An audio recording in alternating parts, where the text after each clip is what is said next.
Netanyahu আজকে ফিলিস্তিনের নারী শিশুদের আজকে নির্বিচারে খুন করে যাচ্ছে।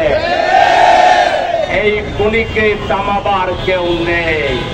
আজকে জাতিসংঘ শুধু কতিপয় বিবৃতি দিয়ে, বক্তব্য দিয়ে আপনাদের দায়িত্ব পালন শেষ করতে পারেন না।